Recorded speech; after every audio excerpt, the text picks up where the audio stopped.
Halo apa kabar? Jumpa lagi dengan Alta TV, jangan lupa subscribe, like, share, komen biar Mimin semangat untuk terus update video-video terbaru. Untuk melanjutkan kisah berikutnya menantu pahlawan negara bab 131 sampai dengan bab 140.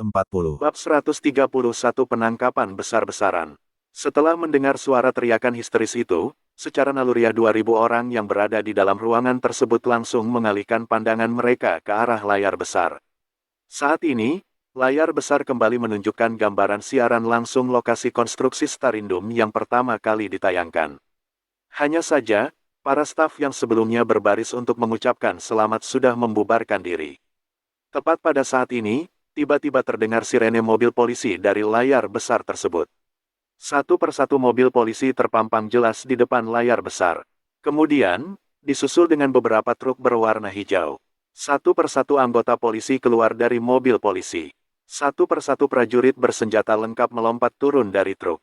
Tangkap mereka semua. Setelah sosok ketua dari pihak kepolisian melambaikan tangannya, baik prajurit maupun anggota kepolisian langsung bergegas memasuki lokasi konstruksi. Dalam waktu kurang dari 1 menit, ratusan orang preman sudah ditangkap.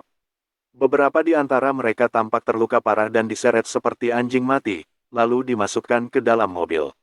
Seketika itu pula, Dodi, sang ketua preman yang sedang berdiri di atas panggung langsung terkejut setengah mati. Dia mengentakkan kakinya dan berkata dengan marah, "Mereka adalah anak buahku. Kenapa mereka ditangkap? Kenapa? Siapa yang berani memberi perintah untuk menangkap anak buahku?" Tidak ada seorang pun yang menjawab pertanyaannya. Semua orang menyaksikan layar besar itu dengan tatapan kosong. Di layar, tiba-tiba ketua dari pihak kepolisian itu berjalan menuju ke arah kamera dan memberi hormat. Lapor, kelompok kecil C1 Pemberantasan Kriminal Kota Banyuli Kekuatan Gabungan Ketentaraan dengan Kepolisian sudah menyelesaikan tugas penangkapan di lokasi konstruksi Starindum. Preman yang mengepung lokasi konstruksi Starindum dan mengganggu proses pembangunan, serta menggunakan kekerasan untuk memaksa penanggung jawab lokasi konstruksi membeli bahan bangunan dengan harga tinggi sebanyak 105 orang. Sekarang semuanya sudah ditangkap dan akan segera dibawa pergi. Selesai memberi laporan, dia langsung berbalik dan melambaikan tangannya. Dalam sekejap, semua anggota kepolisian dan prajurit langsung meninggalkan lokasi konstruksi. Proses ini berjalan dengan sangat cepat dalam kurun waktu tidak lebih dari 2 menit. Semua orang mengalihkan pandangan mereka dengan kaku ke arah Sigit. Sigit melemparkan pandangannya ke arah Dodi yang masih tercengang di atas panggung dan berkata, "Tadi kamu bertanya siapa yang berani memberi perintah untuk menangkap anak buahmu. Sekarang aku beritahu kamu, aku, Ketua Kantor Polisi Kota Banyuli, Sigit yang memberi perintah." Apa sudah jelas? Saking terkejutnya, banyak tamu undangan merasa tubuh mereka gemetaran. Tepat pada saat ini, Abdul juga berkata, "Aku, Kapten Korps Taring Harimau Kota Banyuli. Abdul, apa perlu persetujuanmu untuk menangkap pelaku kriminal?" Wajah Dodi langsung berubah menjadi pucat pasi. Sementara itu, saking terkejutnya tamu undangan lainnya langsung tersentak. Sebelum mereka sempat memikirkan apa yang telah terjadi, gambaran di layar besar sudah berubah menjadi siaran langsung lokasi konstruksi lainnya. Adegan penangkapan yang terjadi di sana juga sama. Penangkapan juga dilakukan oleh gabungan kekuatan ketentaraan dengan kepolisian dan prosesnya juga berlangsung dengan sangat cepat. Lokasi konstruksi kedua, lokasi konstruksi ketiga, lokasi konstruksi keempat, lokasi konstruksi kelima. Beberapa saat kemudian, lokasi konstruksi yang sebelumnya menjadi lokasi pemberian selamat kepada asosiasi bahan bangunan berubah menjadi lokasi penangkapan. Bahkan kebanyakan orang sudah kelelahan melihat tayangan di hadapan mereka itu, tetapi penangkapan masih terus berlanjut. Sementara itu, ekspresi 15 ketua preman termasuk Dodi berubah menjadi pucat pasi. Aksi penangkapan sudah berlangsung cukup lama, tetapi mereka sama sekali tidak menerima satupun panggilan telepon dari anak buah mereka. Itu artinya, anak buah yang mereka utus untuk mengawasi lokasi konstruksi sudah diawasi dengan ketat. Saat penangkapan berlangsung, mereka sama sekali tidak punya kesempatan untuk melaporkan hal ini. Mereka malah menyaksikan anak buah mereka ditangkap dengan mata kepala mereka sendiri. Adapun mengenai sekitar 2000 tamu undangan yang berada di ruangan itu, semuanya sudah tercengang. Lebih dari 100 lokasi konstruksi. Berapa banyak preman yang sudah ditangkap? Dalam aksi penangkapan kali ini, berapa banyak anggota yang dikerahkan oleh Departemen Kepolisian Kota dan Korps Taring Harimau. Mereka sama sekali tidak bisa menghitungnya. Tepat pada saat ini, sosok bayangan Wakil Ketua Kantor Polisi Kota Banyuli, Rivaldo Sudipya muncul di layar besar. Dia memberi hormat, lalu melapor dengan suara lantang. Lapor, pemberantasan kriminal Kota Banyuli Kekuatan Gabungan Ketentaraan dengan Kepolisian sudah menyelesaikan semua tugas penangkapan. Dalam aksi penangkapan kali ini, Departemen Kepolisian Kota dan Korps Taring Harimau Kota Banyuli mengerahkan anggota sebanyak 10.500 orang terbagi ke 109 lokasi konstruksi dan telah menangkap pelaku kriminal sebanyak 2.352 orang. Bab 132 tidak bisa tinggal diam. Hening, sangat hening. Walaupun suasana di dalam ruangan itu sangat hening, tetapi perasaan 2.000 orang yang berada di tempat itu sudah mulai bergejolak. Angka-angka yang dilaporkan oleh Rivaldo, sang wakil direktur Departemen Kepolisian Kota, bagaikan 3 pukulan keras yang menggetarkan hati mereka semua. Preman sebanyak lebih dari 2.300 orang, seharusnya sudah merupakan semua anak buah dari 15 petinggi asosiasi bahan bangunan. Mereka semua tersebar di 109 lokasi konstruksi, tetapi semuanya tertangkap dalam kurun waktu kurang dari 5 menit. Tidak ada seorang pun yang lolos. Sementara itu, Departemen Kepolisian Kota Banyuli dan Korps Taring Harimau mengerahkan lebih dari 10.000 anggota mereka. Penangkapan ini adalah sebuah aksi penangkapan skala besar. Sepanjang sejarah Kota Banyuli, hal seperti ini belum pernah terjadi. Sebelum kejadian ini terjadi, tidak ada seorang pun yang menerima informasi penangkapan. Kalau dilihat dari ekspresi bingung Budi yang merupakan ketua asosiasi bahan bangunan saja sudah tahu, hingga saat ini dia masih tidak mengerti mengapa bisa terjadi hal seperti ini. Kenapa mereka semua ditangkap? Budi melemparkan pandangan kosong ke arah Sigit dan Abdul dengan ekspresi kebingungan, dia terus bergumam pada dirinya sendiri. 15 ketua preman beserta 2.000-an anak buah mereka itu adalah sumber kekuatannya dan menjadi pendukung terbesarnya. Karena adanya dukungan dari mereka, asosiasi bahan bangunan baru bisa menghancurkan grup Sentosa Jaya. Budi baru bisa menjadi raja preman. Selain itu, keluarga Susanto baru bisa menduduki posisi puncak. Sekarang, tiba-tiba mereka semua ditangkap. Sigit dan Abdul yang memberi perintah untuk menangkap mereka semua. Sebelumnya, dia merasa sangat senang mereka menghadiri acara ini dan beranggapan mereka sengaja datang untuk meramaikan suasana. Namun, siapa sangka ternyata mereka datang untuk mengacaukan segalanya. Pusat komando penangkapan seolah-olah dipindahkan ke sini, tetapi dia malah tidak tahu apa-apa dan masih bergembira. Ini adalah sebuah penghinaan yang besar baginya. Jenny, Arini, James, Herman, Jimmy dan Yudis, mereka semua tercengang. Tanpa mereka sadari, mereka mengalihkan pandangan mereka ke arah Ardika. Kenapa begitu idiot itu mengatakan dia akan melakukan penangkapan? Sigit dan Abdul langsung mulai melakukan penangkapan. Sebenarnya apa identitas aslinya? Enggak mungkin. Pasti bukan dia. Dia hanya duduk berdekatan dengan 2 tokoh hebat itu. Dia pasti sudah mendengar rencana mereka. Hingga saat ini, mereka masih bersikeras tidak mempercayai Ardika yang memberi perintah untuk melakukan penangkapan besar-besaran itu. Saat ini, orang-orang yang paling panik dan gelisah adalah Dodi dan 14 ketua preman lainnya. Semua orang yang ditangkap itu adalah anak buah mereka. Sepertinya target selanjutnya adalah mereka. Saat mereka saling melempar pandangan dan tidak tahu harus berbuat apa, tiba-tiba Sigit mengulurkan tangannya dan menunjuk mereka, lalu bertanya dengan dingin. Apa lebih dari 2.300 pelaku kriminal ini adalah bawahan kalian? Seketika itu pula, jantung 15 ketua preman itu langsung berdebar kencang, pandangan mereka mulai kabur. Dodi menggertakkan giginya dan membela diri dengan suara lantang. Pak Sigit, pelaku kriminal itu nggak ada hubungannya denganku. Aku selalu berbisnis dengan jujur. Kalau enggak, bagaimana mungkin aku bisa menjadi petinggi asosiasi bahan bangunan? Ya, benar, kami nggak melakukan apapun. Orang-orang itu nggak ada hubungannya dengan kami. Kami bahkan nggak punya catatan kriminal. Setelah mendengar ucapan Dodi, ketua preman lainnya juga segera membela diri. Berhubung mereka adalah ketua preman, kalaupun mereka ada riwayat melakukan tindakan kriminal, riwayat itu pasti sudah terhapus bersih. Kalau ingin mencari bukti tindakan kriminal pada diri mereka, tentu saja sangat sulit. Sigit mencibir dan berkata, di saat seperti ini, kalian masih bisa mengarang cerita, ya? Apa kalian tahu mengapa penangkapan terhadap pelaku kriminal di lokasi konstruksi dilakukan terlebih dahulu? Semuanya demi kalian. Mungkin sekarang sudah ada yang memberi kesaksian. Ekspresi Dodi dan yang lainnya langsung berubah drastis. Karena anak buah mereka yang tertangkap bukan hanya satu atau dua orang, melainkan ribuan orang, pasti sudah ada yang mengekspos mereka. Mereka tahu hari ini mereka sudah tidak ada kesempatan untuk membalikkan keadaan. Sebagai ketua preman yang sudah menjalani kehidupan dengan baik selama bertahun-tahun, tentu saja mereka tidak rela kehilangan segalanya dan menjadi tahanan. Saat ini, kilatan tajam melintas di mata Dodi. Dia mengalihkan pandangannya ke arah 14 ketua preman lainnya dan berkata, "Teman-teman, kalau kita nggak segera bertindak, kita pasti nggak akan bisa bertahan hidup." Bab 133 Siapa yang mengincar asosiasi bahan bangunan? Aku nggak bisa menerima semua ini. Hari ini, semua tamu undangan di sini adalah tokoh-tokoh hebat.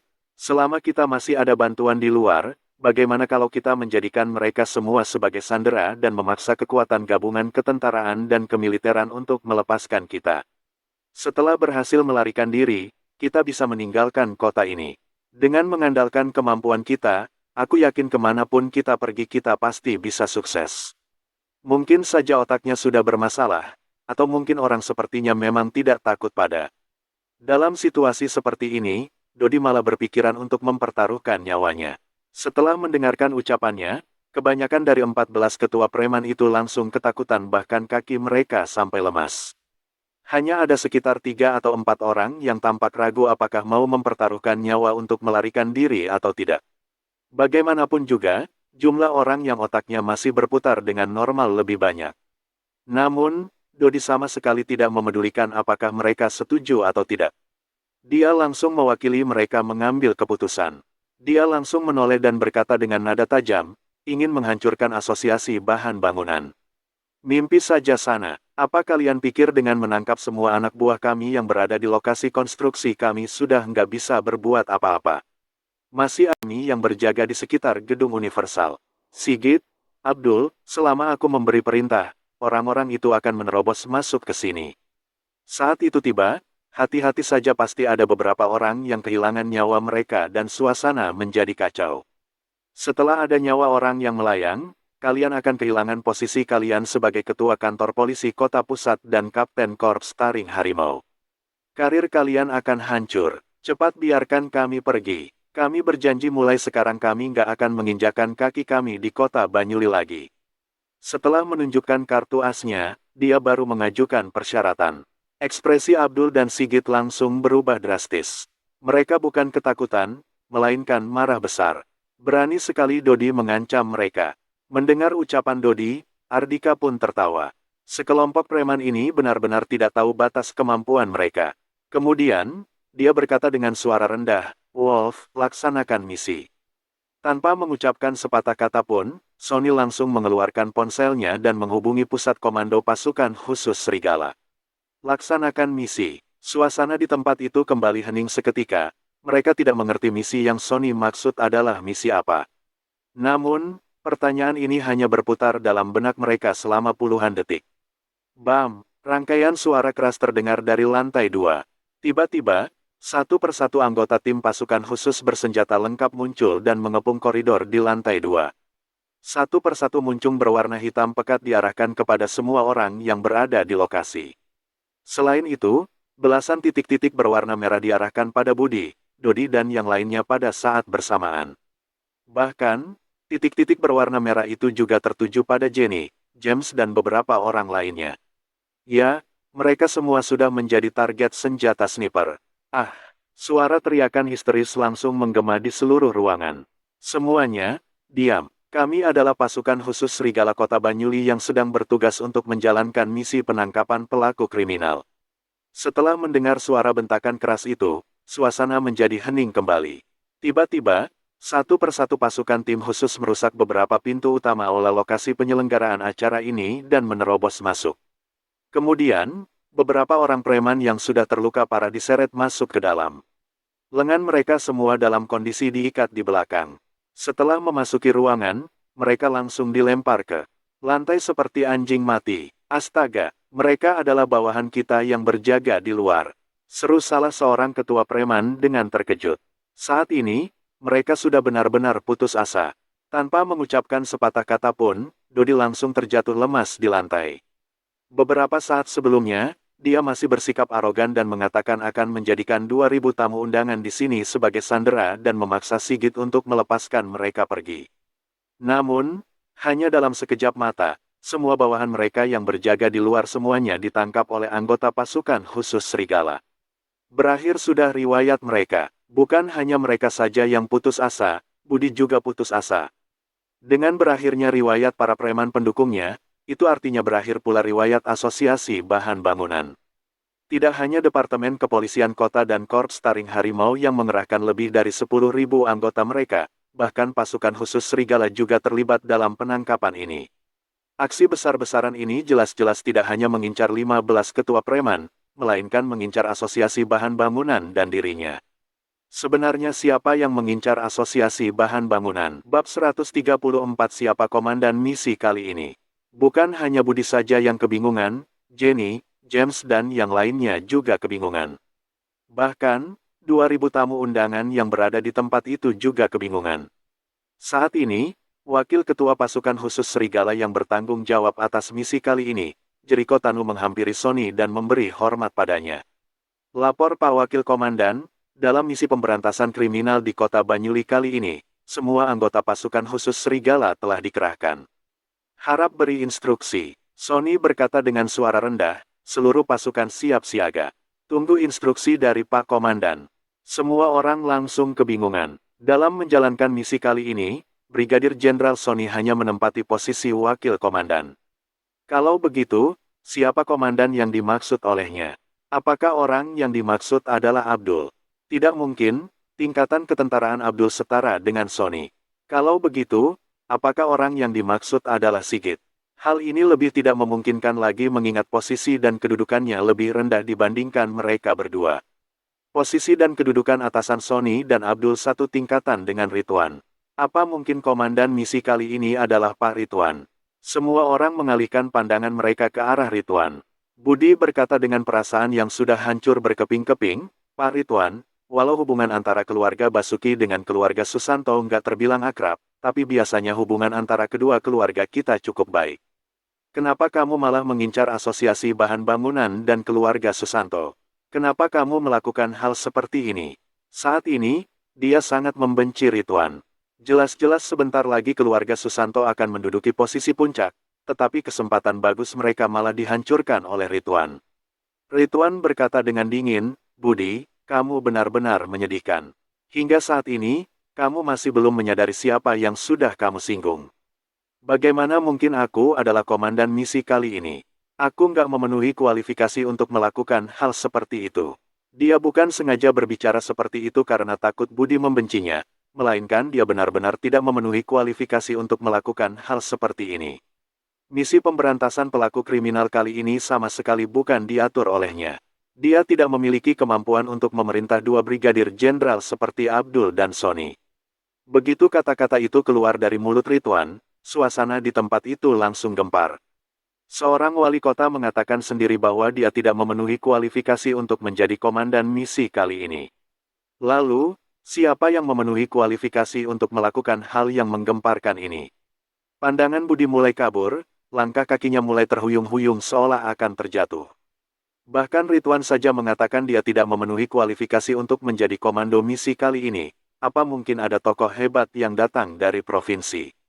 Dia menggertakkan giginya dan bertanya dengan enggan, siapa komandan ini? Di mana dia sekarang? Sekarang dia hanya ingin tahu sebenarnya siapa yang mengincar dirinya. Ridwan melirik Ardika yang duduk di barisan depannya.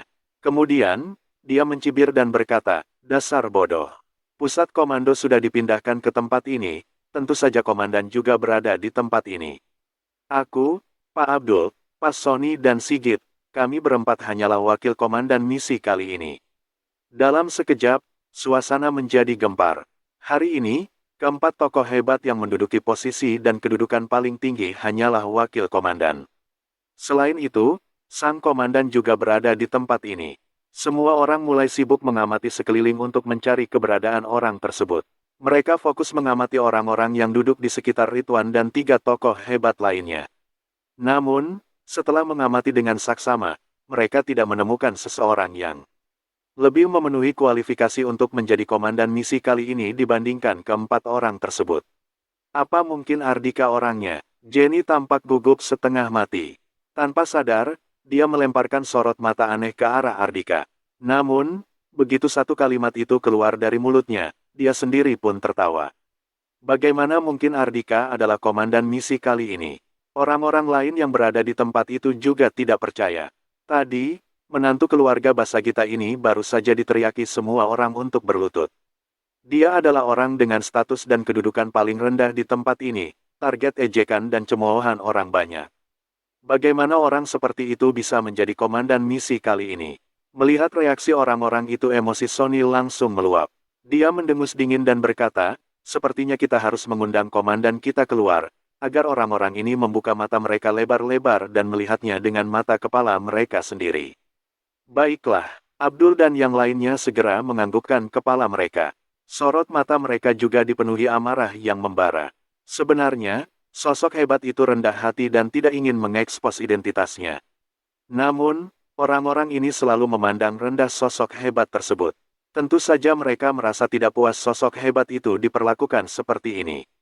Karena itulah, Ridwan, Sony, Abdul dan Sigit segera bangkit dari tempat duduk mereka dengan serempak dan berbaris menjadi satu barisan yang rapi.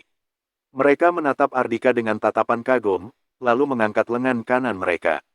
Bahkan, Ridwan yang bukan merupakan anggota kepolisian atau ketentaraan juga ikut mengangkat lengan kanannya.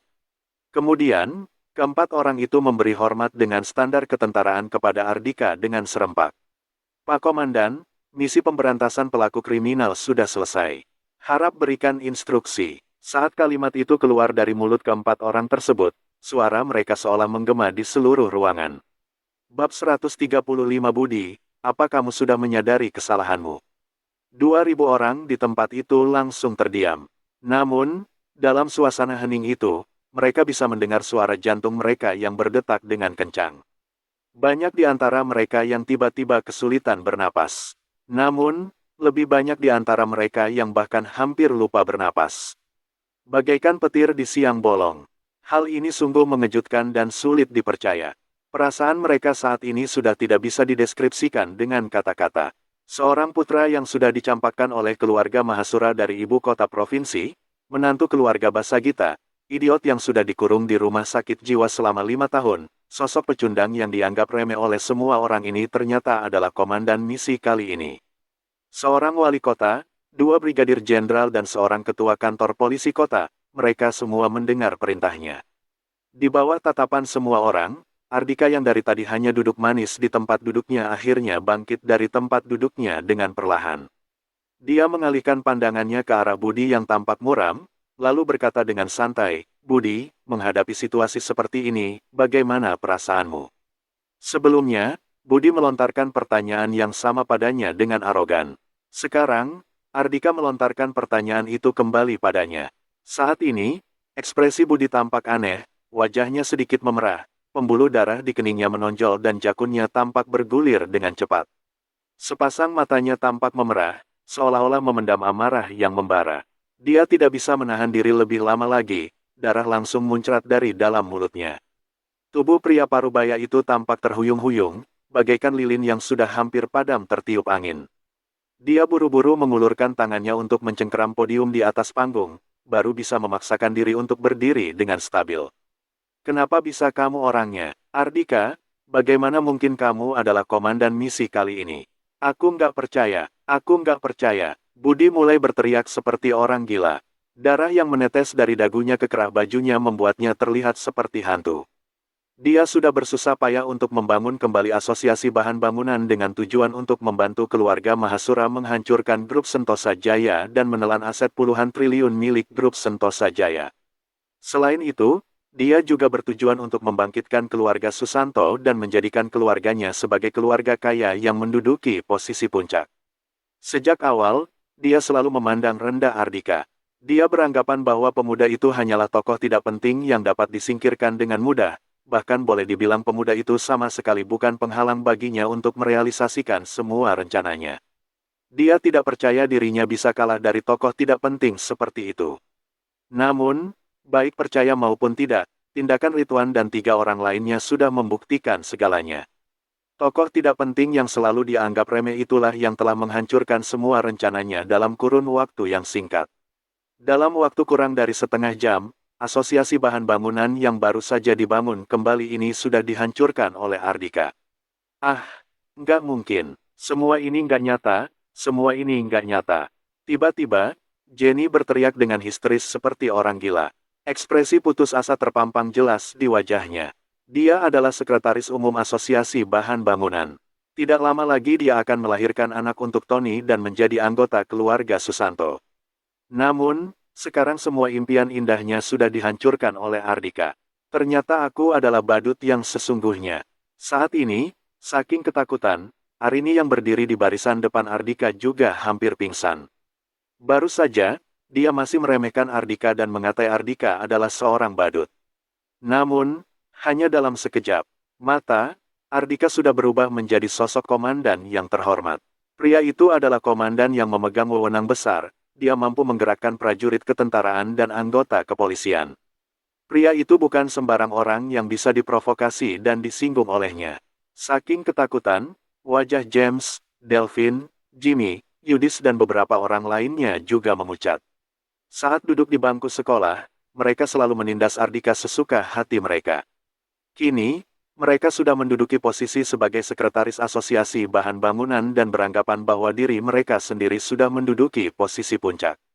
Mereka menjadi makin meremehkan Ardika, bahkan terus mengolok-olok teman sekelas mereka dulu itu. Namun, sekarang Ardika langsung menghancurkan asosiasi bahan bangunan dengan mudah. Saat inilah, mereka baru ingat sebelumnya Ardika mengatakan bahwa setelah hari ini berlalu, maka asosiasi bahan bangunan sudah hancur. Kala itu mereka masih mencibirnya dan mengejeknya. Siapa sangka, keadaan berbalik dengan cepat. 2 orang lainnya juga terkejut dan tercengang. Tepat pada saat semua orang masih tercengang, Ardika melangkahkan kakinya selangkah demi selangkah menuju ke panggung, lalu berjalan ke hadapan Budi. Ridwan dan 3 orang lainnya setia mengikuti dari belakang. Sementara itu, 300 prajurit pasukan khusus serigala mengarahkan senjata mereka ke arah panggung. Siapapun yang berani melakukan tindakan yang membahayakan Ardika, akan langsung mereka tembak di tempat. Terutama Budi, hanya bagian kepalanya saja dibidik oleh lebih dari 10 titik berwarna merah. Melihat Budi yang sudah terlihat seperti mayat hidup di hadapannya, Ardika kembali tertawa tersenyum dan berkata, "Budi, apa kamu sudah menyadari kesalahanmu?" Tadi, Budi juga melontarkan pertanyaan yang sama padanya. Tidak mampu menahan tekanan sebesar itu lagi, Budi langsung berlutut di hadapan Ardika. Bab 136 semuanya berlutut. Ardika, aku akui aku bersalah. Aku nggak akan mengincarmu lagi. Tolong lepaskan aku, lepaskan keluarga Susanto. Budi berlutut di hadapan Ardika dan terus bersujud sambil memohon pengampunan. Setelah status Ardika sebagai komandan misi kali ini terekspos, dia tahu riwayatnya sudah berakhir. Asosiasi bahan bangunan sudah hancur, keluarga Susanto juga sudah hancur. Dengan apa yang telah dia lakukan pada Ardika, Ardika pasti tidak akan melepaskannya. Bahkan keluarga Mahasura di ibu kota provinsi juga tidak akan bisa menyelamatkannya. Dia tidak tahu identitas pasti Ardika, tetapi melihat kemampuan pemuda itu menggerakkan prajurit pasukan khusus kota Banyuli, tentu saja keluarga Mahasura di ibu kota provinsi juga tidak mampu memprovokasi tokoh sehebat itu.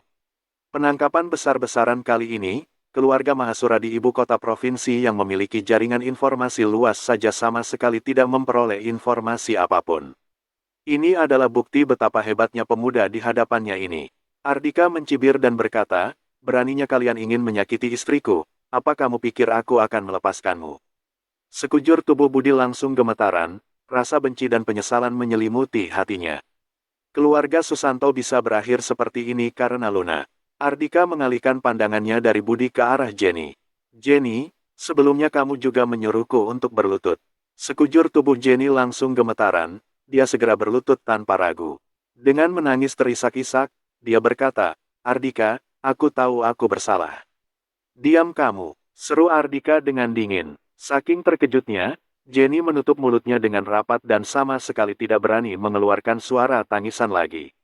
Kemudian, Ardika mengalihkan pandangannya ke arah Dodi dan 14 ketua preman lainnya. Kalian juga menyuruhku berlutut. Tanpa berani mengucapkan sepatah kata pun, 15 ketua preman itu langsung berlutut dengan serempak dan tampak gemetaran.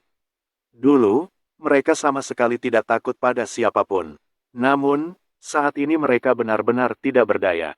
Menyaksikan pemandangan itu, Jinto dan Romi hanya bisa menggelengkan kepala mereka dan merasa bersyukur. Mereka sudah mengambil keputusan yang tepat. Beberapa saat yang lalu, 15 orang ini adalah petinggi asosiasi bahan bangunan yang terhormat. Sekarang, mereka sudah berubah menjadi tahanan. Mereka sudah ditakdirkan untuk memakan peluru. Selain dianggap sebagai pelaku kriminal, begitu banyak anak buah mereka sudah ditangkap, jadi sudah dapat dipastikan nyawa mereka akan melayang. Untung saja, mereka berdua sudah mengenal Ardika terlebih dahulu. Kalau tidak, mereka juga akan berakhir seperti ini. Ardika sudah memberi kesempatan kepada mereka untuk bertobat dan menjalani kehidupan yang benar. Ardika mengalihkan pandangannya dan menatap 2.000 orang tamu undangan di bawah panggung. Saat ini, bagaikan sosok dewa penentu nasib seseorang, dia berkata dengan dingin. Sebelumnya, kalian juga menyuruhku berlutut. Tidak tahu siapa yang memulai, satu persatu dari 2.000 orang itu mulai berlutut. Selain segelintir orang masih berdiri, hampir 2.000 orang itu berlutut. Baik penanggung jawab perusahaan maupun kepala keluarga kelas 1, saat ini mereka sama sekali tidak berani berkutik di hadapan pemuda yang memegang kekuasaan besar itu. Arini juga berlutut di antara kerumunan dan tampak gemetaran. Orang-orang sebanyak itu berlutut pada saat bersamaan adalah pemandangan yang sangat jarang terlihat. Menyaksikan pemandangan ini, Adrian dan Derek tidak akan bisa melupakan kejadian ini seumur hidup mereka. Mereka merasa sangat bersyukur. Pada saat bersamaan, mereka juga menatap Ardika dengan tatapan kagum. Mereka merupakan artis terkenal yang memiliki jutaan penggemar. Namun, begitu menyaksikan pemandangan ini, hati mereka juga terguncang. Perasaan Ardika sama sekali tidak bergejolak, dia hanya berkata dengan acuh tak acuh, sepertinya pergerakan kalian cukup cepat, langsung berlutut begitu saja. Orang-orang di bawah panggung menundukkan kepala mereka dengan malu. Sebelumnya, demi menyanjung dan menyenangkan hati Budi, mereka hanya mengikuti orang-orang lain untuk memaksa Ardika berlutut. Tadi, mereka semua menginjak-injak harga diri Ardika dan tidak ada seorang pun yang memedulikan perasaan Ardika. Sekarang, mereka sudah merasakan konsekuensinya. Setelah membiarkan orang-orang itu berlutut selama 1 menit, Ardika baru berkata dengan dingin, selain anggota asosiasi bahan bangunan, orang-orang lainnya cepat keluar dari sini. Lalu, ingat, jaga mulut kalian, rahasiakan apa yang kalian lihat hari ini. Begitu mendengar ucapan Ardika, para tamu undangan itu langsung lega. Mereka segera bangkit dari lantai dan meninggalkan tempat itu dengan tertib tanpa mengeluarkan suara sama sekali. Bab 137 mengembalikan kepada sang pemilik. Begitu orang-orang itu keluar dari gedung Universal, tiba-tiba mereka melihat sekelompok orang berjalan keluar dari gedung di seberang jalan. Mereka adalah anggota grup Sentosa Jaya. Orang yang berjalan di paling depan adalah Tuan Henry. Ada Jessica, sekretaris presidir grup Sentosa Jaya juga. Seru seseorang. Tentu saja pandangan semua orang langsung tertuju ke sana. Bagaikan pihak pemenang, mereka menyaksikan dengan mata kepala mereka sendiri sekelompok orang dari grup Sentosa Jaya itu berjalan memasuki gedung Universal. Akhirnya aku sudah mengerti.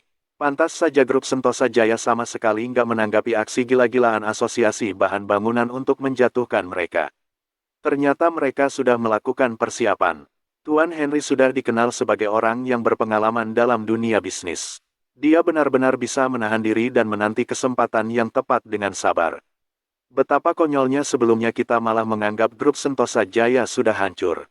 Hanya dalam sekejap mata, dia langsung melancarkan serangan yang mematikan terhadap Budi. Ya, benar. Sebelumnya Budi mengatakan Tuan Henry nggak berani menghadiri acara ini. Nah, lihat saja sekarang dia sudah masuk ke dalam gedung. Ternyata badut yang sesungguhnya adalah kita dan Budi. Semua tamu undangan itu mentertawakan diri mereka sendiri, lalu berjalan makin menjauh dari lokasi acara. Sementara itu, Henry dan anggota grup Sentosa Jaya sudah memasuki ruangan. Saat melihat Para anggota beserta 17 petinggi asosiasi bahan bangunan berlutut di sana dengan patuh. Anggota grup Sentosa Jaya tampak terkejut sampai-sampai mulut mereka terbuka lebar. Sebaliknya, Henry dan Jessica tetap terlihat tenang. Sejak awal, mereka sudah menduga akhir seperti ini. Tidak peduli upaya apapun yang dilakukan oleh Budi, dia tidak lebih hanya sekadar badut di hadapan Ardika. Kalau Ardika ingin membunuh pria parubaya itu, hanya semudah membunuh seekor semut. Pak Presdir, Henry, Jessica dan anggota grup Sentosa Jaya lainnya berjalan menghampiri Ardika dan memberi hormat pada pemuda itu dengan serempak. Saking terkejutnya, mulut semua anggota asosiasi bahan bangunan, termasuk Budi sampai terbuka lebar. Ternyata Ardika adalah Presdir grup Sentosa Jaya. Setelah menghadapi kejutan yang bertubi-tubi, reaksi mereka saat ini sudah jauh lebih tenang, atau boleh dibilang mereka benar-benar sudah putus asa. Bahkan kalau sekarang Ardika menyebut dirinya sebagai dewa perang, mau tidak mau mereka juga akan mempercayainya. Ardika menganggukkan kepalanya dengan pelan, lalu berkata, Henry, hari ini aku memanggil kalian kembali agar grup Sentosa Jaya mengambil alih aset peninggalan asosiasi bahan bangunan. Ekspresi Budi berubah menjadi pucat pasi. Setelah mendengar kata, aset peninggalan, keluar dari mulut Ardika, dia langsung memahami maksud pemuda itu. Henry menganggukkan kepalanya dengan patuh dan berkata, sebenarnya, aset peninggalan asosiasi bahan bangunan hanya berupa kontrak dengan berbagai lokasi konstruksi. Tapi, sebelumnya Budi mengirim para preman untuk menghambat proses pembangunan di lokasi konstruksi dan memaksa mereka untuk menandatangani kontrak harga tinggi. Kalau setelah mengambil alih asosiasi bahan bangunan, kita tetap menerapkan harga setinggi ini untuk menjual bahan bangunan, mungkin akan dianggap sebagai bentuk penindasan dan menuai kritik orang banyak. Tentu saja Ardika mengetahui tindak kekerasan yang dilakukan oleh Budi untuk memperoleh keuntungan besar. Kalau bahan bangunan dijual dengan harga tinggi kepada setiap lokasi konstruksi, ditambah lagi dengan modal, maka berbagai perusahaan akan membebankan harga tinggi kepada konsumen. Pada akhirnya, reputasi dalang di balik semua ini akan hancur, pasar yang ada juga akan hancur. Henry sama sekali tidak tertarik untuk menjalankan bisnis seperti ini. Ardika melambaikan tangannya dan memberi solusi penyelesaian dengan tenang. Nanti, robek saja kontrak itu di hadapan para penanggung jawab lokasi konstruksi. Hati yang sudah dikecewakan oleh asosiasi bahan bangunan, grup Sentosa Jaya harus mencoba yang terbaik untuk memenangkannya kembali. Ide Pak Ardika ini cukup bagus. Henry segera melontarkan pujian untuk menyenangkan hati Ardika. Namun, ini memang solusi yang baik. Grup Sentosa Jaya baru saja dibangun, hal yang menjadi fokus utama mereka adalah memenangkan hati orang lain. Kini asosiasi bahan bangunan sudah mengecewakan hati banyak orang, kalau grup Sentosa Jaya berupaya untuk memenangkan hati mereka kembali, kedepannya grup Sentosa Jaya akan dikenal sebagai sebuah perusahaan yang baik di kota Banyuli. Kehilangan kepercayaan orang-orang adalah sebuah bentuk kerugian. Sebaliknya, memperoleh kepercayaan orang-orang, maka bisnis akan makin berkembang. Itulah yang akan dilakukan oleh grup Sentosa Jaya. Pak Ardika, apa yang akan Bapak lakukan terhadap grup Susanto Raya? Tanya Henry. Budi memejamkan matanya dengan putus asa. Walaupun dari tadi dia sudah tahu kali ini grup Susanto Raya sudah tidak dapat dipertahankan lagi, tetapi hatinya tetap terasa sangat sakit. Bab 138 Tiga Keluarga Besar. Kamu nggak perlu memikirkan hal ini Henry. Bisnis utama yang dijalankan oleh grup Susanto Raya berasal dari sebuah departemen grup Agung Makmur. Sekarang sudah saatnya untuk dikembalikan kepada pemiliknya.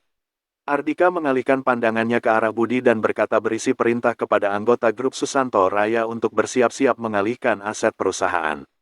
Besok aku akan meminta istriku untuk mengambil alih grup Susanto Raya. Selama kamu bersedia melakukannya aku akan mengampuni nyawa putramu. Maksud Ardika sudah sangat jelas, dia hanya akan mengampuni nyawa Tony, tidak akan mengampuni Jawa Budi. Ini adalah batasan Ardika. Lagi pula Tony sudah mendapatkan hukuman yang setimpal, jadi baik pria itu mati atau tidak pun sudah tidak masalah lagi. Namun berbeda dengan Budi, pria parubaya itu pantas mati dan harus mati. Ini juga merupakan sebuah hadiah yang dipersiapkan khusus olehnya untuk keluarga Mahasura di ibu kota provinsi. Saat ini Ardika memegang kekuasaan yang besar, tentu saja Budi tidak punya pilihan lain selain menjalankan perintahnya.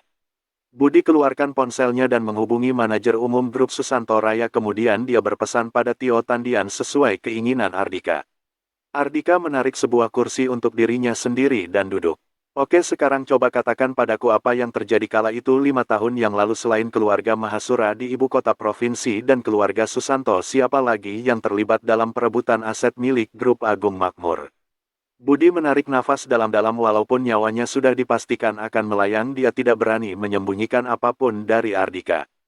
Tuan Ardika, pihak utama di balik kejadian 5 tahun yang lalu adalah 3 keluarga besar. Keluarga Susanto mendapat bagian kecil, yaitu sebuah departemen Grup Agung Makmur yang bergerak di bidang properti. Kami benar-benar hanya memperoleh bagian kecil, bagian-bagian besar diperoleh dan dibagi oleh 3 keluarga besar, diantaranya keluarga Mahasura di ibu kota provinsi mengambil departemen yang bergerak di bidang medis.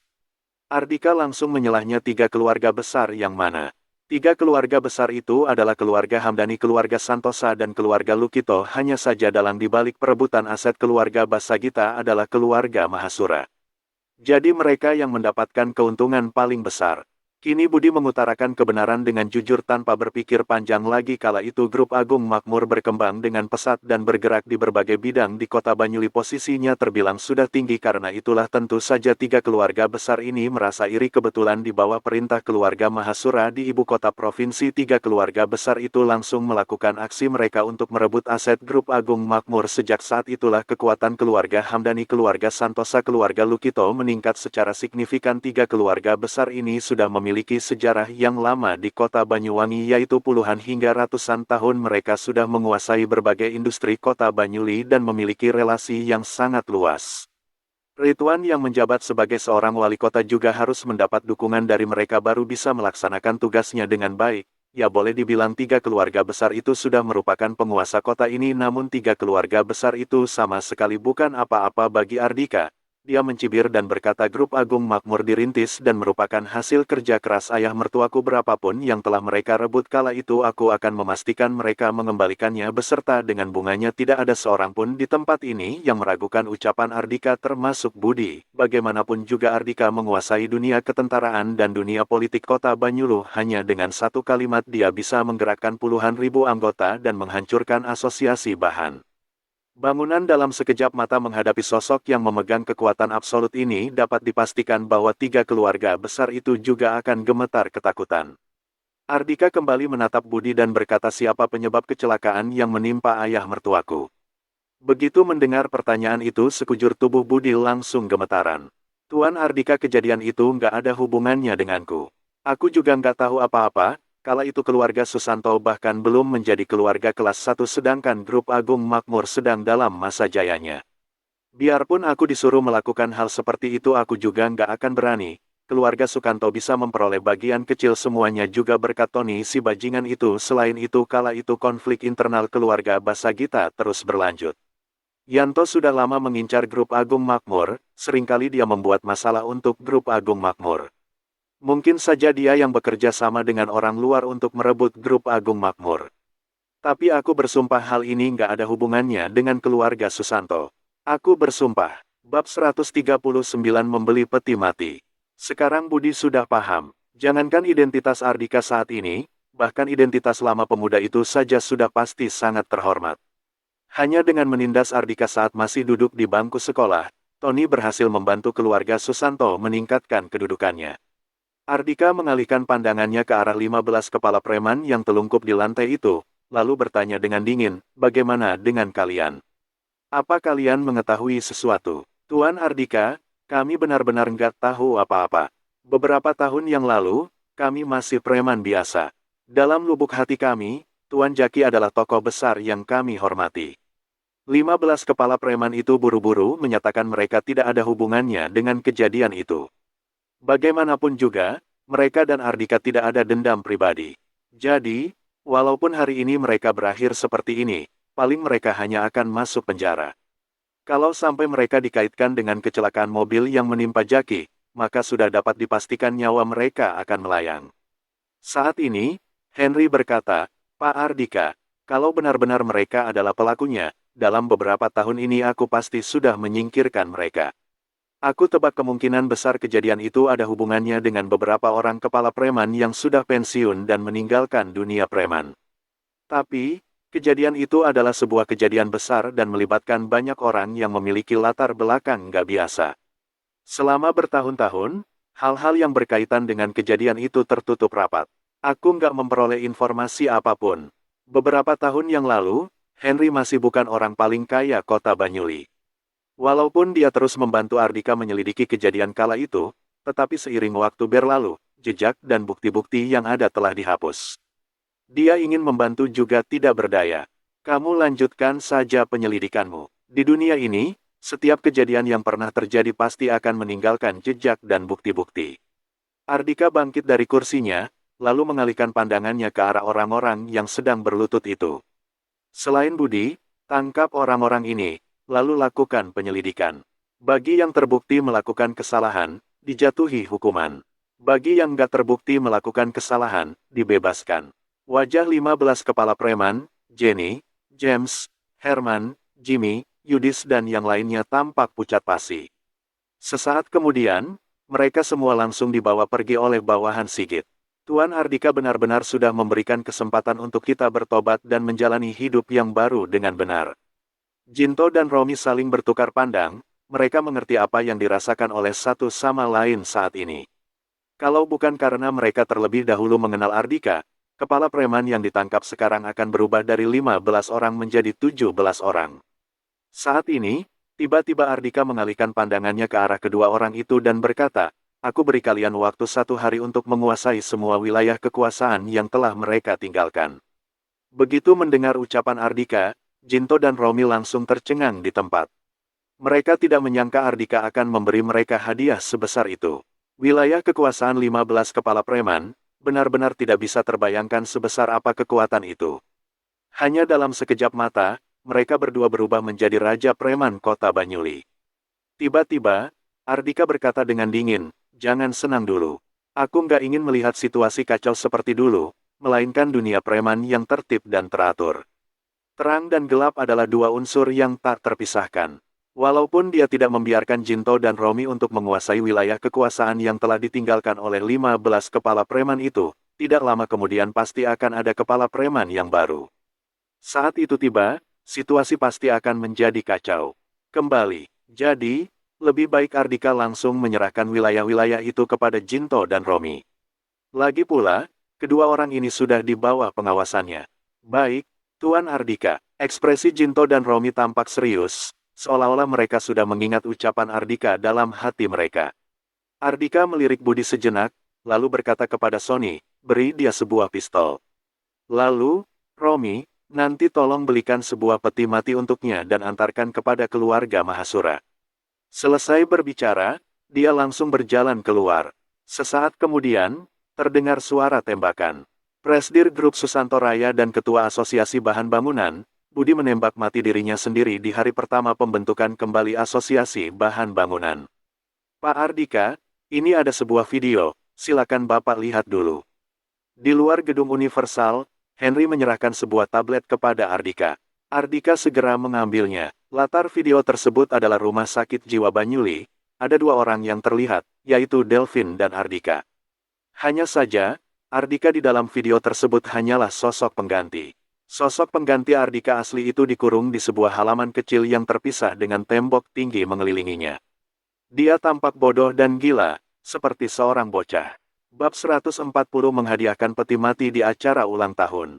Melihat foto itu Ardika seperti melihat dirinya sendiri saat dirinya dikurung di rumah sakit jiwa kala itu kondisinya sama persis dengan sosok pengganti ini hanya saja Ardika merasa jauh lebih menderita dibandingkan sosok pengganti itu karena dia hanya berpura-pura gila 1 hari 24 jam setiap menit dan setiap detik di bawah pengawasan kamera pengawasan dia harus berpura-pura seperti orang gila. Hari-hari yang dia jalani kali itu tidak akan terlupakan oleh Ardika seumur hidupnya. Dia berusaha menenangkan dirinya lalu mengarahkan pandangannya ke arah Delvin. Delvin terus berjongkok di sampingnya menemaninya dan bermain dengan sabar. "Kejadian kapan ini?" tanya Ardika. Henry berkata 2 tahun yang lalu sebelum kecelakaan mobil menimpa Delvin. Hari itu Delvin mengunjungi rumah sakit jiwa. Dia ingin mengurus prosedur pengeluaran Ardika dari rumah sakit jiwa dan mencari dokter terbaik untuk memberikan pengobatan kepada Ardika. Namun Ardika terus diawasi oleh keluarga Mahasura. Keluarga Mahasura tidak akan membiarkan siapapun membawa Ardika pergi karena itulah pada akhirnya rencana Delvin gagal. Setelah hari itu berlalu, Delvin tidak pernah mengunjungi rumah sakit jiwa lagi karena dia mengalami kecelakaan mobil di luar pintu rumah sakit jiwa tidak lama kemudian. Serangkaian masalah yang menimpa grup bintang Dharma membuat Delvin mengakhiri hidupnya dengan melompat dari ketinggian. Ardika bertanya karena ada rekaman video di sini. Apa ada rekaman video saat kecelakaan mobil menimpanya? Dia ingin menyelidiki kasus yang menimpa sahabatnya itu melalui rekaman video kamera pengawasan. Henry menggelengkan kepalanya dan berkata, Pak Ardika, ada anggota keluarga Mahasura lain yang bertanggung jawab mengawasi rekaman video kamera pengawasan Bapak. Rekaman video ini diambil secara diam-diam. Kalau begitu lanjutkan penyelidikanmu. Selesai berbicara, Ardika melambaikan tangannya lalu pergi dengan membawa tablet tersebut. Di ibu kota provinsi bertepatan di pusat kota ada sebuah villa yang sangat megah. Tempat ini adalah kediaman keluarga Mahasura ibu kota provinsi. Hari ini berbagai lampu warna-warni dan dekorasi yang indah menghiasi kediaman keluarga Mahasura. Hari ini adalah hari ulang tahun putri kesayangan Abraham Mahasura, kepala keluarga Mahasura yang bernama Dinda Mahasura. Semua anggota keluarga Mahasura sibuk merayakan acara ulang tahun Dinda, selain juga ada beberapa keluarga kaya di kota provinsi dan anggota keluarga besar yang menghadiri acara ini. Abraham berdiri di atas panggung dan menatap kerumunan para tamu undangan yang hadir dengan ekspresi bahagia. 10 tahun sudah berlalu kala itu keluarga Mahasura kota Banyuli berpindah ke ibu kota provinsi dan sudah menduduki posisi ini selama 10 tahun. Dari tahun ke tahun perkembangan keluarganya makin baik. Siapa sangka hanya dalam kurun waktu 10 tahun keluarga Mahasura sudah bisa menempati posisi setinggi ini. Kemudian dia mengalihkan pandangannya ke arah Dinda putrinya yang dalam balutan busana mewah dan melangkahkan kaki dengan elegan. Sorot matanya terhadap putrinya penuh dengan kasih sayang. Sayang, hari ini ada banyak tuan muda yang berasal dari yang memberikan hadiah untukmu. Seharusnya ada banyak orang yang mengejarmu kan? Bagaimana? Apakah ada pemuda yang kamu sukai? Kalau ada hari ini ayah akan mengatur acara tunangan kalian.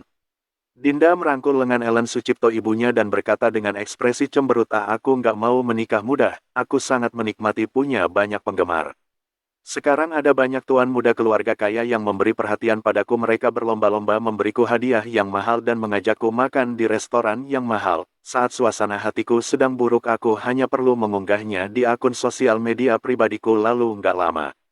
Kemudian akan ada banyak orang yang mengirimkan pesan untuk menghiburku, sungguh menyenangkan. Saat satu keluarga itu sedang mengobrol bersama terdengar suara lantang dari arah pintu aula utama tuan muda keluarga Sudipua.